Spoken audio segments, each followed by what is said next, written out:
Macmillan Audio presents The Adventurist by J. Bradford Hipps. Read for you by George Newbern.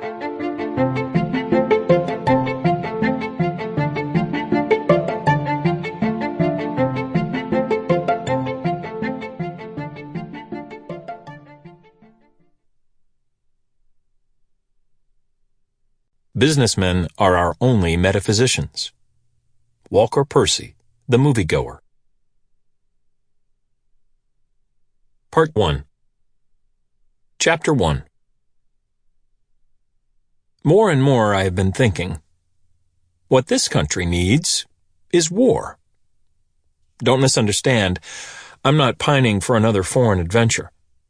I mean an honest reckoning, here on our own pilgrim dirt. One of the company's finance men is forever reading military journals and wringing his hands over the Chinese. 1 billion-strong infantry or something, cinches for any war of attrition, etc. Whenever I bump into him, I make it a point to hear him out. Chuck, I might say, worst-case scenario. No way the People's Army makes it past Nevada. Oh, you just keep thinking that. Here's a tidy little fact for you. Last year, Chinese defense spending more than tripled the previous 5 years total. This while I slide into dread anticipation like a warm bath. Mind you, I'm not winding him up. I want to be convinced. The more an old saber-rattler like Chuck frets, the more I think, let them come. Later, I am always ashamed. War is torture chambers and fathers killed in front of sons, homes burned while children scream from the attics. What is the matter with me? But just moments ago I caught in the rearview mirror a glare from my fellow citizen. It was a look of such opprobrium, such astonished offense, I changed lanes too abruptly, that I would have the nerve, the gall to interrupt even for a moment her progress in the world. And back I am to thinking, yes, tank treads and the trump of boots, here on our courteous soil. It is the only remedy.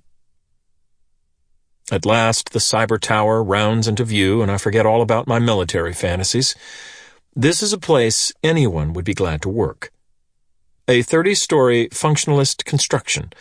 Our building stands demurely aside from the steel sails and ribbons of the last boom, to say nothing of those glass 3-stage rockets that sprang up across the Sun Belt in the futurist 80s.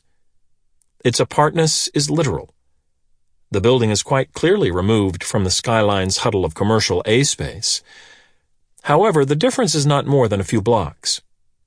The downtown district is scarcely big enough to get lost in. It would take some real trying anyway. No, I do not deceive myself that this is a sprawling capital city. Ours is a first-rate building in a not-quite first-rate town. I'm not complaining. The city is all the better for it. I have traveled to so-called world capitals and found the inhabitants only too aware of themselves as such, that is, as movers in a world capital.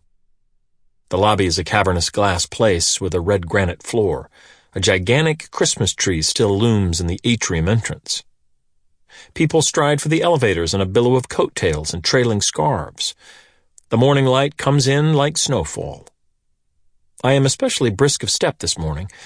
Earlier I received a call from my manager's assistant.